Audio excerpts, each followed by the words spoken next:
So I've had this informal series on grifters and opportunists, and just, I guess, what is the word really? I don't know. Yeah, we can say predators, but I guess it's also mutated into a new genre or species.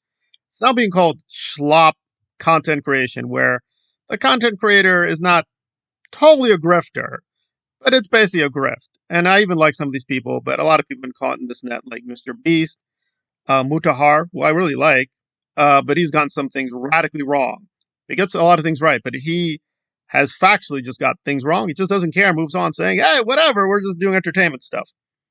So now let's jump into the main targets here, who are Aaron Smith Levin and Tommy Scoville, who are literally partners in crime. And I will start off sort of shocking people. I will actually have to thank Aaron in a weird, unfortunate way. So let me just deal with him first. And there's a serious topic here. So let me deal with the serious thing first, because it's very problematic. So essentially, what happened is Brian Kent, who's a lawyer who was working on several cases against Scientology, had an affair with one of his clients. Well, and again, good or bad, now Aaron has totally given out the information. So this is Valeska. And this was a dilemma for me because when this happened last year, I kind of knew who the victim was, right? So officially she was called Jane Doe, but if you did some investigating, and Aaron accidentally slipped out her name too, by the way, if you listen closely, you'd know who it was.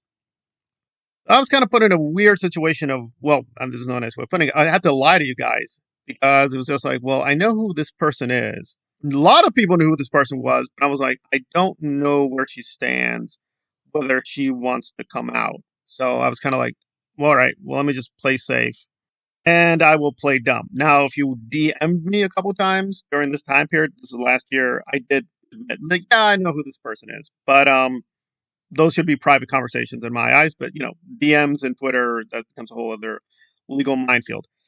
So the truth, as they say, is out. So Brian had a relationship with Valeska, and I will give Aaron this: no matter how evil he gets, he manages to just be a little bit more evil. So this is just a clown show.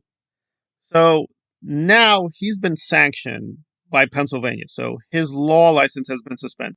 Whether you think that's enough, he should be more punished, whatever. He's been punished. Okay, there's an official sanction. The important issue is that several lawsuits regarding Scientology are now in danger. And that's certainly bad.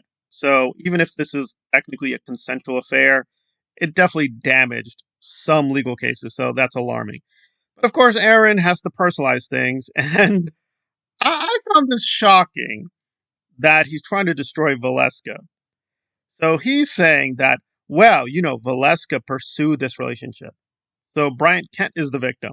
But no. Brian Kent is not a victim because Brian Kent was friends, quote unquote, friends with Mike Rinder. They weren't friends. Like Aaron's been lying about that too. They knew one another, but there's no deep connection between them. Mike Rinder just recommended the guy because he had a good reputation. Independent of all this. And I know that's very hard. And again, I'm not the first one to stand up for independence or objectivity. I don't think that's possible with human beings. But the fact is, this guy had a good track record. Again, whether you like the guy or not, he had a good track record suing organizations, right, including the Catholic Church and other churches on these cases, right? So he had a good track record. And so Rinder just said, okay, I'm going to recommend them because he has a track record. And then he found out about the scandal. Again, I want to emphasize, I'm not defending Rinder. I'm just saying that Aaron created this moronic, weird conspiracy where Rinder was feeding women to Brian Kent. Like I knew Brian Kent is a predator. He's a Freddy Krueger demon. And Rinder, apparently for money, what was he getting a payoff, was sending women and Brian Kent would seduce them. Oh, by the way, you might ask yourself, where was Aaron in all this? Because Aaron was working right there next to Rinder. Oh, that's right. He was having his own affairs and his own sex scandals. So now Aaron is like moralizing, like, Brian Kent must pay a price, but I am not letting Valeska off the hook. She is also very immoral. And this is a guy who says when he's challenged, God, no, stop talking Dennis. No, Heather, no. That is my life privates. That is a private life. Stop talking about that. So I'm just like, this is slop content to the insane degree. let me give a counter case on something else I'm working on. And by the way, I'll play the audio because it's pretty alarming in another video. Basically, there's this guy, black comic book creator, Eric July. He's pretty racist, right? He's a black guy. He's pretty racist towards white people.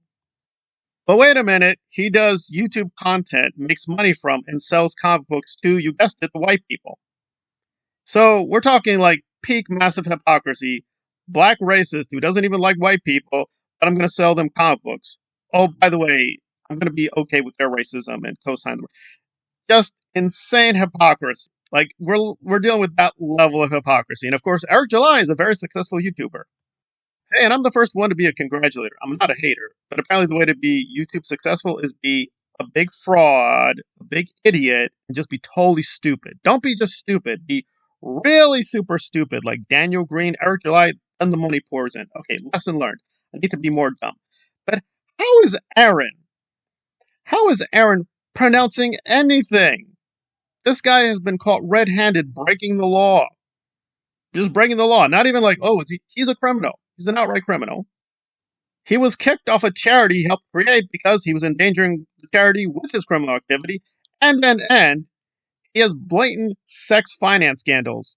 These aren't like hidden scandals either. He's got caught red-handed on tape. Oh, addition to all that, he is openly in a relationship with a girlfriend who's not his wife while he's married. And he is going to moralize about Brian Kent and Valeska. Saying, I'm not saying Valeska. I'm not judging, but she's pursued men. The adulteries, it's unbelievable. But this is a pattern of behavior. We cannot ignore the behaviors. Guys, this is the objectivities. This is my errantology. This is church. Where do we go with this? So what is he doing? Well, let me reveal the magical trick. There's a technical term in Scientology called dead agent. Now, this isn't really a new thing. This goes back thousands of years, but L. Ron, being, the genius thief that he is, keeps making things seem like it's all new. The basic gist is you try to destroy the reputation of a source or a person so they basically become untouchable and become so horrible you don't ever hear their side of the story. You don't care. They're like this beast monster. You're just going to ignore everything they say, everything they write, and just destroy the reputation thoroughly.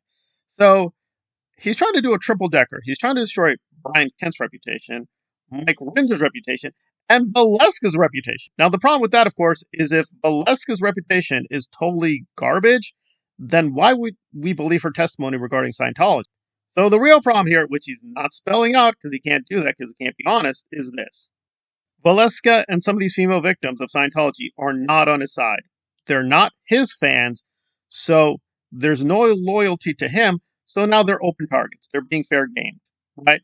If he can't control a woman, they're a danger to him, so he's going to try to destroy the reputation. The obvious problem is this. What is Aaron's credibility here? With any of these topics, feminism, women, Scientology, female victims, doxing, it's terrible. It's terrible. He will only help a victim if he financially or ideological benefit. If you're not a woman that is an ideological or financial benefit, he's going to try to destroy you. And this is not speculation by me. This is fact. Whether you like these women or don't like them. You just go through this list. Liz Ferris, Lara, Claire Headley, his own wife, Heather. You just go through this massive list of women he victimizes, lies about, tries to control, is a predator to. Again, you don't have to like these women. These women are not necessarily good, nice people. Like, Lara is not a nice person. She's a screaming, narcissistic moron, and she's a criminal too, and a grifter. However, how are you going to pull off the magic trick that all I do is stand up for female victims? I just love female victims. But overall, your record is, even if you're a female victim of Scientology, he tries to destroy you. That doesn't add up. It's like, what is going on here? The nearest I can follow is that Valeska apparently is not Team Aaron. Therefore, it's okay to criticize her. It's okay to attack her. It's okay to demean her. By the way, I would actually defend Aaron here. Good or bad, everyone should be criticized. It's how radically deceptive that's the problem. It's like, well, wait a minute. You're not criticizing her for, quote, being immoral or unethical. It's because she's not playing ball. Like with the Danny Masterson, Jane Does, like Bixler and those people, as long as they're loyal to Aaron, he promotes them. Do they have a suspicious record? Maybe we should question their credibility. Maybe they're not the angel victims. Like, Bixler was a model. People have this whole image that Danny Masterson just grabbed her and took her. That's not what happened. She was a model and an actress in Scientology. You kind of wonder, like, wait a minute, how did you hook up with Danny Masterson? She was a Scientologist. Now you can feel sorry for her, but this is not some innocent church girl who, like, somehow magically Danny Masterson broke into the church and grabbed her, and that's not what happened. She was hanging out with these people, right? She's familiar with all these people. Ashton, Mila, Danny Masterson, they're her people. Now, you can still feel sorry for her. She was victimized by these predators, but she went to these predators. It wasn't like, oh, how did this happen? It happened because she was hanging out with these people. She was into these things. She liked the satanic Scientology. Then it went badly for her. Now she's like, oh, God, Hollywood is so evil. Now, call me crazy, but I think even if she's not a good person or a great person, it's like, fine, whatever, I don't care. We should still put Danny in jail for being an evil criminal. However, let's be consistent. If now we're going to be critical of Valeska, why isn't Aaron ever critical of Bixler? Just ask yourself simple questions. Wait a minute, wait. You don't care about Jane Doe's. You don't care about privacy. You don't care about women. You don't care about female victims. Fine, everybody could be criticized, but not you and not Bixler. You two are magical angels somehow. How does that work? How does that work? So it's just disturbing all around. But that said, if Brian Kent deserves to be punished, he deserves to be punished. But really, Aaron trying to take a higher moral stance? Really? Really? What's next? Maybe Aaron's going to co-author a book with Bixler on the Handbook on Sexual Ethical Habits. Maybe that's what's going to come next. It's just insane clown show with this guy. Just insane clown show.